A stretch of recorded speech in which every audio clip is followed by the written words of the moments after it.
Up a day, it's your innovation coach, Rob Jackson, and welcome to another edition of the Innovate Guam podcast where we look at all things innovation, technology, and improvement related to the island of Guam. Like, subscribe, and follow me on Facebook, LinkedIn, IG, and YouTube. My podcasts drop at the beginning of each week. Also, look for my Innovate column in the Pacific Daily News on the first and third Fridays of every month. All right, my guest today for today's podcast, he is an educator, a true sustainability expert. He is Dean of the University of Guam's new School of Engineering. He's had a long career working, teaching, consulting, advising in the areas of sustainability, waste management, geotechnical engineering, environmental engineering, and civil engineering. He has a PhD in civil engineering, a master's degree in geotechnical engineering, and a bachelor's degree in civil engineering. Ladies and gentlemen, I give to you Dr. Hiroshan Hettiarachchi. How are you? Pretty good. Thanks for having me. Thank you so much for being a part of the Innovate Guam podcast. Thank you. Yes, we're so happy to have you. Now, we have a tradition here. We start off with a couple icebreaker questions here. The first one is, what does innovation mean to you? What's your definition of innovation? Okay, my definition of innovation.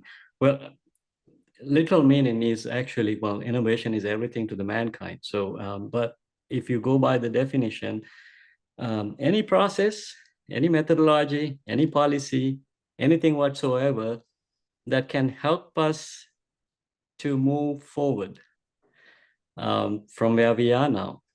That's my definition. We need it Very every day. straightforward. Yes. Very straightforward. I love it. Question two, you know, what's your favorite piece of technology or innovation? You know, what's the thing that you can't live without and just love?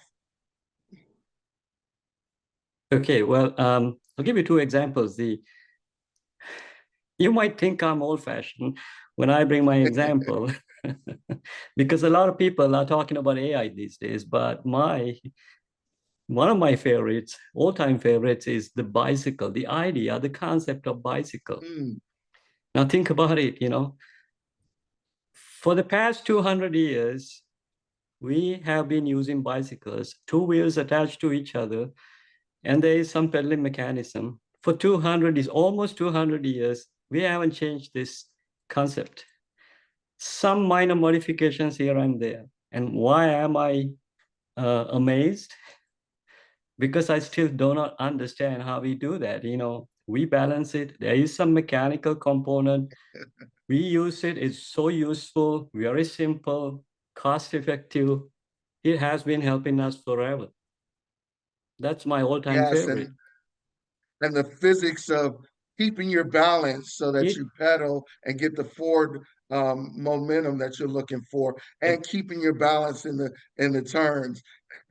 Exactly. I'm an engineer, but I mean, if I try to analyze it with equations, I'll give up actually, because it's easier to use it rather than thinking about it.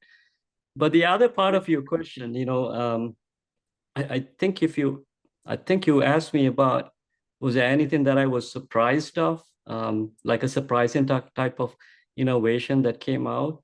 Is that, yeah, something that might have been silly or stupid, or you didn't understand when it first came out? Yeah, okay. Well, that's actually a very good question, because I think we should not be calling a lot of things stupid, because down the road, we might find some useful things associated with technologies, processes, methods, And one thing, well, there's a lot, but one thing I can actually think of is the concept of social media. Why am I taking this as an example? Because, well, I think, if I'm not mistaken, I think Facebook is one of the first, if not the first. In 2003, more than 20 years ago, when people started using Facebook, I thought it was really stupid. I mean, why would I post my pictures? Why would I chat with others through this? I have other means. I have email. I have my phone. And guess what? I changed my mind because 5, 6, 7 years after that starting point, I realized that it has other applications too. Now think about it. If there is an emergency like an earthquake, civil rights, something, you get into trouble, you can put a message to say that I'm okay, or I'm in trouble, help me, something like that. And news too, it's actually a method of independent verification. I'm not Hmm. necessarily reading everything and agreeing with everything, but if you have a habit of looking at it, and if you know how to screen the message from the rubbish, I think it is a very helpful tool because it's independent. It's not, this is a common effort. People are not doing it for money, not necessarily. Maybe there are some people doing it for money, but most of the time, the message emerges when you go alone. When you read enough posts, you can understand, oh, yeah, okay, I think there is some truth in it, and this is the truth. And also some sharing of some violent events. People document these things these days and put them on social media platforms, so nobody is above the law anymore. So that was the surprising part of these social media platforms. I love it now. Absolutely. Absolutely. And I'll tell you that I'm right there with you. It took me a long time to understand social media. And one of my previous guests, that was the thing that he chose as well. Oh, really? And Okay, I didn't know that. here we are on YouTube and on social media Exactly. having this kind of discussion to kind of bring forward ideas and stuff that hopefully will be positive and pushes Guam along to innovate and improve and spur on economic development. So full circle, here we are on social media using it for good purposes. Exactly. Yep. Yes. So again, Dr. Hettiarachchi, I'm so happy to have you on the podcast. You are on the front lines of technology here on Guam and playing a key leadership role in really workforce development for technology of the 21st century for Guam's workforce. So just really excited to hear about your perspective and stuff. So I'd like to kind of start off and just kind of generically ask you, how are things going? You know, UOG's School of Engineering is only a couple years old now. Uh, can you talk to me about how the whole bed down process is coming of starting this new engineering school? Sure. Yes. Today is May 1st. I've been here exactly for 14 months today. I started on March 1st, 2024. So Mm, we did a lot of things together in the past 14 months, but a lot of people before me contributed to this effort. I think the idea came out back in the 2009, 2010, like 15 years ago. wow, And that's a long way back. I didn't know it went that far back. well, I mean, actually, it goes even beyond because I think the island, well, the University of Guam did have a engineering technology program back in the 70s. A lot of people don't know about it, and it was given to GCC when GCC was opened in the early 80s, and then by 1989, UOG started a pre-engineering program again, and then it took about 20 years before the island started talking about doing a real 4-year college degree in engineering discipline. And even after that, it took a long time. So by 2019, the school was established, and we graduated our first batch in 2021. So in the past 3 years, we graduated a total of 32 civil engineers because School of Engineering started with this one single program, civil engineering. Why? Maybe I can talk about it later because it's it makes sense because we need civil engineering experts, homegrown professionals. There was Is a that whole because of the construction effort? yes. The beauty of civil engineering, it doesn't matter where you are, Alaska or the Middle East or any other country, we always had to do things, construction. We do new constructions, we do retrofitting. When the buildings are old, we demolish and rebuild. This is going on forever, right? Um, Right. and then we do bridges, we do highways. There is tremendous amount of space for civil engineering application. So because Guam is isolated, it is actually makes a lot of sense to have people from here, those who can understand the island conditions, the island culture. We can always bring people from elsewhere. First, it costs money. Second, it takes time for them to understand the local culture. That is a barrier too. So, well, Yes. it was a very nicely formulated process. Well, at least the thinking process was correct. And now we have an accredited program. We got the ABET accreditation a couple of months ago. We are fully accredited for the next 6 years. That's the maximum duration you can get. And when you're doing it for the first time, you can backdate it for the past 2 years too. So we covered all of them, those who graduated so far. Outstanding. Congratulations. Thank you. And now this semester is very special because at the end of the semester, 2, 3 weeks from now, we will be graduating the largest batch ever, 30 students in one batch. Wow. That is a large number for an, Congratulations. thank you, a large number for an island of our size, and a school of our size, actually. Yes. That means a lot for Guam to have all of these newly trained civil engineers going out into the island and helping support in many different roles. Sure. That's really exciting to see. Rob, if you don't mind my jumping in here, let me add a slight correction. You're right. The direct benefit is to the island, yes. But we have students from the neighboring islands as well. It can be CNMI Ah, of Micronesia or Palau. We have students from elsewhere too. I mean, think about it. 4 hours. We had to fly 4 hours to the north, to find the next advanced city culture, Japan or Korea. And if you go down, Australia, it's even farther because, well, we don't have even direct connections. And to the east, 7 hours to Hawaii. And to the right. west, another 4 hours to the Philippines, Manila. So in a circle of something closer to 800 or 1700-mile radius, we are the only engineering school. That means a lot to the region. We're not only servicing the island, we are actually taking care of this engineering education for the entire Micronesian region. Thank you so much for sharing that. It kind of widens the aperture Yeah. of the impact that you're having. Was that intentionally taken into account when designing the program and launching the school? Yes, because the university, as a university, UOG had a historical connection to the neighboring islands.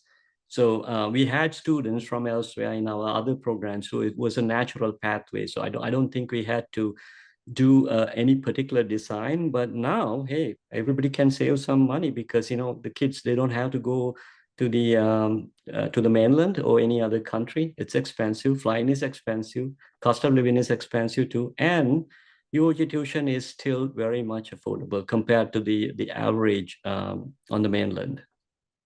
I can give you numbers because engineering in, well, let's talk about civil engineering in general. These are rough and average numbers. The average yearly tuition is $14,000. I'm not talking about big name, brand name schools, but in general, as an average, about 14,000. We are less than half of it. Oh, wow. Yeah, Outstanding. Outstanding. That makes a difference, that affordability it is for affordable. folks on the island as well as throughout Micronesia to be able to come and get that kind of quality education for that kind of price point. Yes, you're right. Yes, yes. So lots of progress in a very short amount of time. And I really appreciate all of that background history. I didn't realize that it went back so far.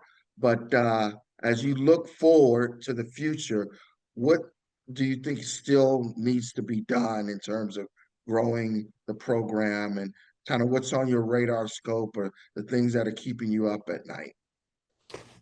Okay, well, I mean, there are so many things in my radar, but I can't bring them all out because uh, we both understand things are, it's not easy to do things around here Mhm. for many reasons. Um, but we always look at the market. It doesn't make any sense for me to bring a program in robotic engineering here right now, maybe in the future. It doesn't make any sense for any of us to think about rocket sciences here. Right? It needs to cater to the island, the needs of the island. So civil engineering is taking care of a whole chunk of it, but there is a great demand for construction professionals, construction engineering, as well as construction management. So we started our second program. Well, when I say started, we started taking steps. For an example, I advertised the first faculty hire for construction management program about a month ago, actually. So that's going to be our next program offering.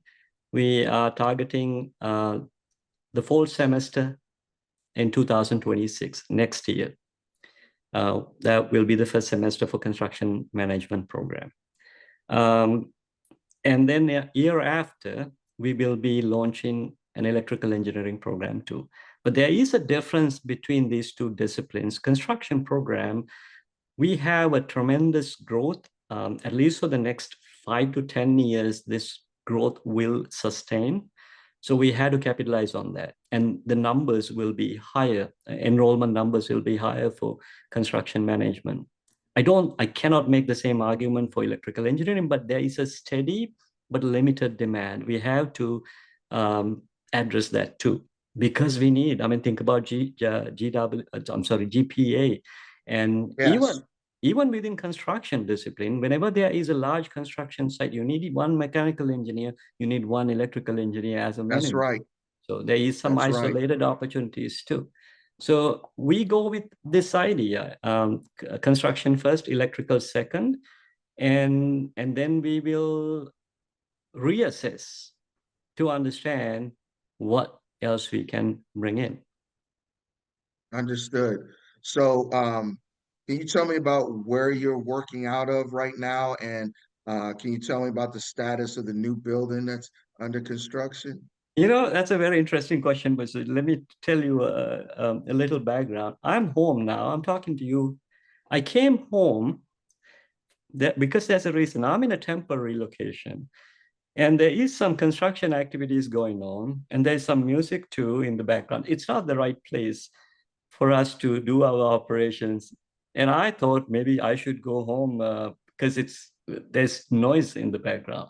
So why are we in a temporary location? Because at University of Guam, we have actually a building shortage. Fortunately, my predecessors and the university administration, they had already taken steps to start a building project. And that building is almost ready. Well, if I'm not mistaken, we'll be getting the keys in about 30 days from now. Wow. Yeah. Outstanding. Outstanding. I was tickled about you sharing the construction going on in the Yeah. background because I had a little bit of a scare. One of my neighbors in the condo that I stay in was having construction uh, going off, and it started like an hour or so before the podcast. I'm like, oh my goodness, they're drilling, there's hammering, there's all this going on. So Yeah. I went and talked to him to see how much longer the noise was going to Okay. happen. And luckily, all of that worked itself out. So I can sympathize with you on Yes. Yes. Common grounds. Absolutely. So I wanted to find out about once you were hired uh, to for this position, what was kind of the mission and vision you were handed for the School of Engineering to help chart the path forward on what the School of Engineering should be for Guam? Okay. All right. Great question. So let me let me tell you my definition of vision and mission. Vision comes first and the mission follows, because vision is the dream. We are dreaming to accomplish something, and mission is the methodology we devise to reach that goal, to make that reality, to make that a reality. So vision part was already taken care of. A couple of minutes ago, I started describing about how things happened on the island since 2010. The whole island needed engineering, home produced, homegrown engineering professionals. We needed that, right? So vision was always there. We need people who can understand the technology, and we need to educate them on the island. That was the sentiment they had for the past 15, 16 years. But the mission is the hard part. Now, think about it. I'm just going to tell you something, because I came from elsewhere, I can see things in a little different way.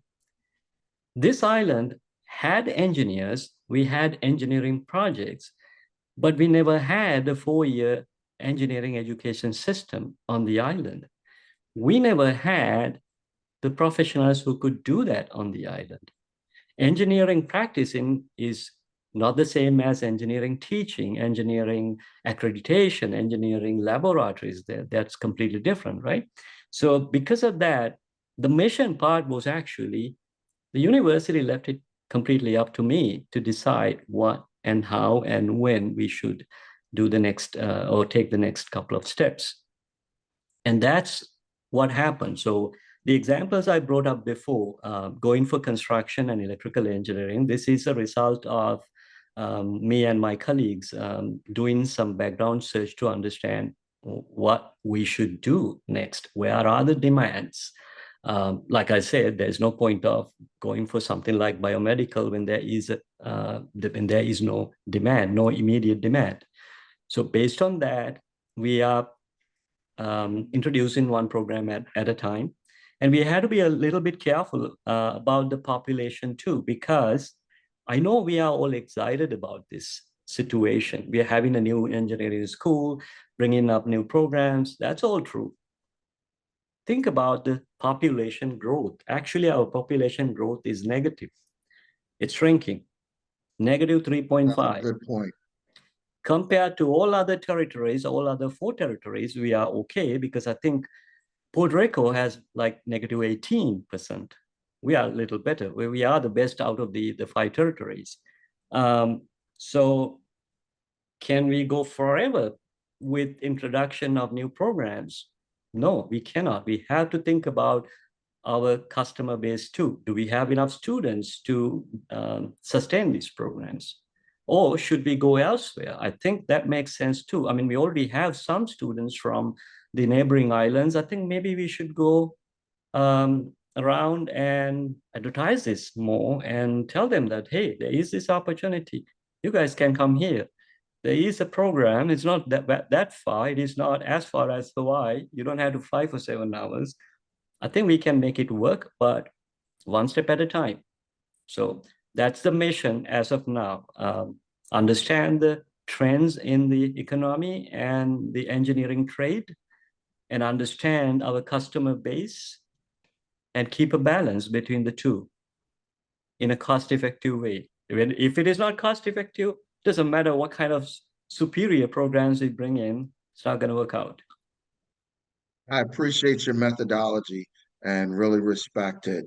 Can you talk a little bit about a new area that you're kind of growing into with the Gamma Initiative, the Guam Yeah, Additive Materials and Manufacturing Accelerator? Can you talk a little bit about that initiative and where the School of Engineering plays in that initiative? sure. Great. Yes. I'll give you a little bit of a background related to mechanical engineering discipline. So ever since we started the school back in, I think, after 2019, there were some discussions about making an arrangement for our students to go to Hawaii, University of Hawaii, Manoa, to complete their degrees over there. So they do their first 2 years here, and the last 2 years, junior year and senior year at University of Manoa, and get their mechanical engineering degree from UHM. Now, so why did we say yes to that? Why did we support that mechanism? Because no, I mean, not everybody would like to become a civil engineer. There are some students that are thinking about mechanical as a discipline.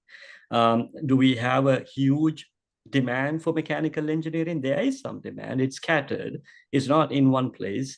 And one of the places where they can find employment is the naval base. So this arrangement we made, if I'm not mistaken, it happened before I arrived. I think it happened in 2021. There was a MOU signed between UH Manoa and us to execute this program. We call such programs 2+2 programs. 2 years in one location, the last 2 years at another location, but they graduate from the second location because that's where you really learn the engineering concepts in mechanical engineering.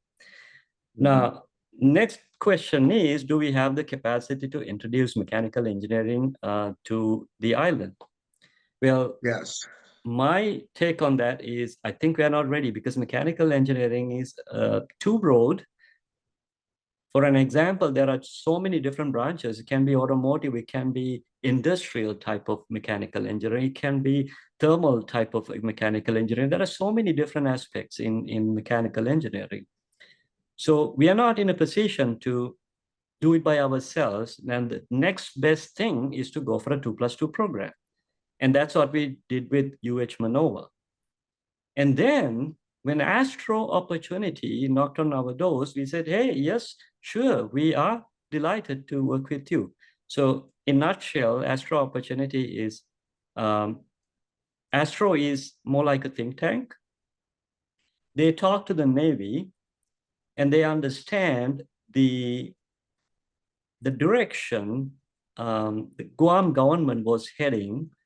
I think a couple of years ago, Guam government expressed interest in getting into 3D manufacturing, 3D printing. Yes. So Astro saw an opportunity, so they got together with Colorado School of Mines. Colorado School of Mines is, they have a very strong mechanical engineering program, and they're one of the best for 3D manufacturing discipline. And so we started talking among ourselves to put together a program, another 2+2 program. Now, there is some issues that we had to tackle because if our students have to go elsewhere to Colorado for the last 2 years, it's going to be expensive, very expensive. costly. Yeah. So with Astro's money, with the Navy money, we were able to formulate this in a way that our students can stay on the island. Colorado School of Mines will come here and set up a satellite campus. So we take care of the first 2 years, UOG, and the junior year and the senior year will be taken care of by Colorado School of Mines professionals, but they are here in a satellite campus. And they will get an opportunity, depending on this sensitivity of it will be subject to the security clearances.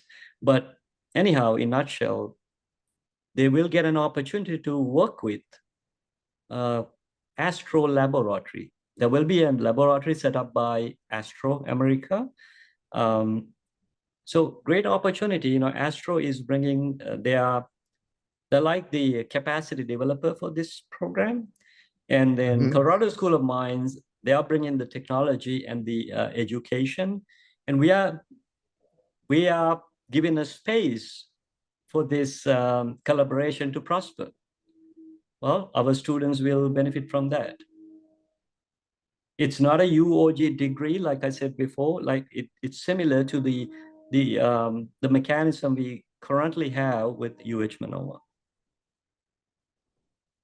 Yeah, that sounds like a really great approach to collaborate and make the best use of what each partner brings to the table so that you can make it cost effective as well as make it Yes. a deliverable package to the student customer, if you will. Mm-hmm. So I really, really enjoy hearing about that. Um, so, uh, can you talk any about timelines or anything like that for all of this happening? Sure.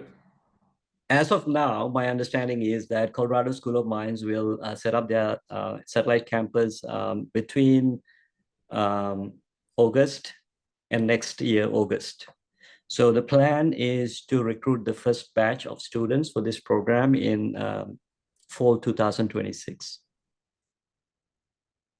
Astro America is already on and off, but they are already on the island, setting up their operation. And in their operation, there is actually one part, like a laboratory, which will be open for students and other people, others who are interested in the technology. They can associate with this facility. Outstanding. Okay, so now I'm going to play a little devil's advocate with you. Okay. Um, One of the themes of the podcast and underlying themes of my Innovate column is putting out a vision of Guam as a potential technology and innovation hub of the 21st century. That there's a lot of unique things about this island and our location and what we bring to the table, that if we can harness it in the correct way, that we could be a new technology and innovation of the future. Can you talk to the idea from a real educator's view? In order to make that happen, what do we need to do from an education, workforce development, and specifically UOG standpoint in order to enable that? Okay. All right. Great question, Rob. Um, I have to make two statements before I get into my answer. Now, one thing is about this technology slash innovation. In a way, according to my definition, I don't necessarily talk about the technology. Innovation includes technology, but innovation also includes many other things too. Innovation does not have to be limited to technology. It can be about policies, it can be I agree about with you. methods, anything that will help us to take the next steps. Things that we cannot do now, if we can do it with this new process, new method, new policy, that's innovation. And sometimes it is innovation will help us to fill the gap. And other times, people come up with some innovative ideas to find a market that never existed before. Smartphone is the best example. I didn't know why they introduced smartphone back in the 2007. That I think 2007. Yeah, I had no idea why we did it, but the applications followed, right? So that's innovation to it. The concept, forget the technology, but the concept of having a small computer on your palm, it's Yes, amazing. Yeah. Okay. So this will, because I touched upon this word policy, that part is very important. Um, in my work life, I got a very rare opportunity to work for the United Nations. I was with the United Nations between 2013 and, well, almost the beginning of 2020. I was a professor and I was also a capacity developer for the United Nations. And I understood the power of policy. And there is a deficiency in the way we handle university business today. We produce new knowledge, we do research. Well, forget the teaching part. We talked about teaching part, we covered it well enough. This is about the other side, creating new knowledge through research. And most of the time, what happens is you do research and then you publish, and then you assume that one day someone will pick up this idea and do something about it. And in some cases, it happens. In other cases, it never happens. If there is money associated with the new invention or the new creation of knowledge, people will pick up the idea very soon. And if there is no direct, connection to the money making, some ideas are going to be buried. We will not even see them. Now, what I understood during my time at the United Nations was that we have a duty to influence the policies. We cannot do it, academics cannot do it by themselves, but we have the capacity to influence the policies. So the governments are responsible for making the correct policies, but we can influence that. We should be actually doing research about the policy making too. So I wanted to make these statements before I can say something about what Guam might be able to do. So going back to the Guam setting, it's entirely up to the local community and the local politics to come up with a plan. When there is a plan, we are there. University of Guam is a public entity. We are part of the government. We are one of the agencies. In the University of Guam's structure, we are labeled as one of the agencies too. So whenever there is a policy direction, we university academics are smart enough to understand it, spot it, and then make our policies, make our plans accordingly. But in the meantime, university academics also have a responsibility to influence the policies by writing, by talking about them, by bringing the ideas. They might not necessarily make results overnight, but we should try. Now, let me give you two examples. One of my favorite examples is Singapore, another island. All islands are different. Singapore is an island, but there is a large landmass right next to them, so they're not isolated like us. Now, Singapore has university degree programs to teach petroleum industry, petroleum engineering. Can you understand that? An island that has no petroleum resources has degree programs and research programs to take care of petroleum engineering. Why did it happen? Back in the 1970s, they wanted to diversify the economy. So one of the solutions was to bring refineries. Singapore today has, if not one, I don't remember the number, they have one of the best refineries in the region. They got into that business. So back in the 1970s, Singaporean universities only taught chemistry. There was no chemical engineering. There was no engineering at all related to the petroleum side. But now they have some petroleum engineering teaching programs, to teaching and research programs too. How did it happen? Think about the timeline and the innovative thinking. They realized that, if you look at the path of the ships, most of the ships traveling between the Africa, Europe side to the Asia Pacific side, they're passing through those important Singapore. straits. Exactly. So why not? That's an innovation too. That was a policy innovation done by the Singaporean government. And then they added one layer at a time to introduce teaching programs, research programs to make their process better. Now they are profiting from that. That's one of my examples. The other example is another island in our region, Taiwan. I was born and raised in Sri Lanka, so I understand island cultures and the limitations of living on an island. Taiwan is more or less like Sri Lanka size-wise.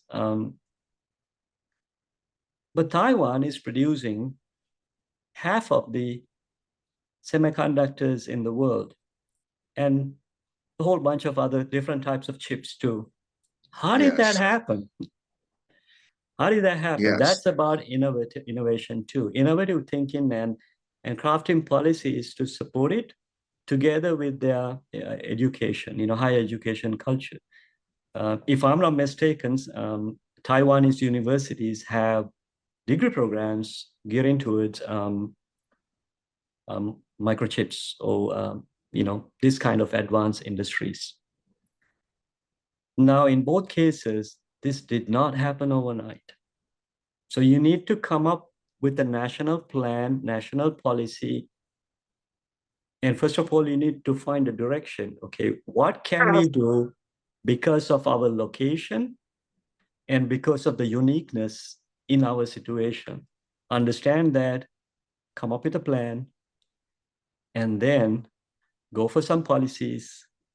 And the universities are always there.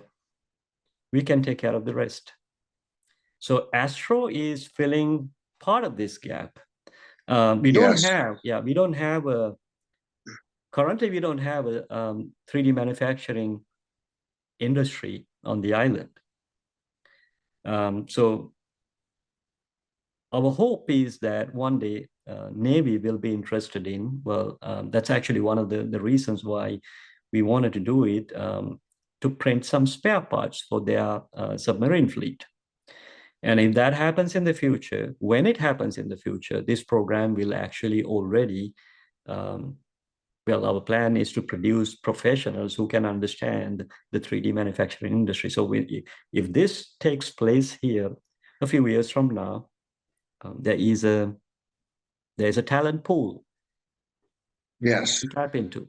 That's the whole idea. So I don't have a magic recipe, but it's always about identifying how unique we are, what we can do that the others cannot do, make a plan, but it should not depend on the politics.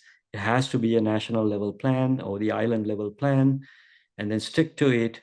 And the universities are always there. Wow. You said a mouthful there, and I love the way that you frame kind of the some of the shortfalls or limitations of academia, if you will, and the current model of research, publishing, and then kind of throwing it over the fence and hoping that somebody out there grabs it and then runs with it and stuff like that, and why it's important for those leaders in the academic community to have a voice and engage with the policymakers and help shape things. That was just a really excellent um, framing of the issue. And at the end of the day, it's like the university is here to support.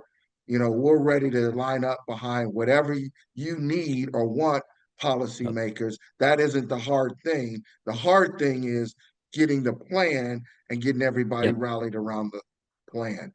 yeah. And academics can actually certainly play a key role in crafting that policy too. We have some smart people on campus, so we can help, but it has to be a very well coordinated plan. I mean, there is no point of, like I said before, there's no point of the School of Engineering trying to produce rocket scientists when there is no demand for rocket scientists, right? And the same thing goes to with the other type of disciplines too. We have to identify what we can do better and how we can do that in an industrial way, in a way that the island will profit or the region will profit. And when we have that plan, sure, let's work together and we can make it happen. A lot of times, what happens is we get stuck and there's a paralysis and it becomes like a false chicken or the egg kind of thing. Yeah, Well, if there's a demand signal, an immediate demand signal right there, then I'll build a program and invest the dollars. Versus others will say the companies aren't going to ever come and the opportunities aren't going to materialize because you haven't made the investments and they don't see the opportunities to use the workforce there. So like examples like support to the defense industry, right? So whether it be aerospace or maritime, there's a huge need for logistics center of excellence, if you will, out in the Indo-Pacific theater. Um, quite frankly, Indo-PACOM is, you know, depending on that. Their O plans, their war plans are built on a lot of this. So they need hubs where maintenance, repair, and overhaul of ships, submarines, aircraft, um, prepositioned war material can happen, and a workforce that can do that level of work with it.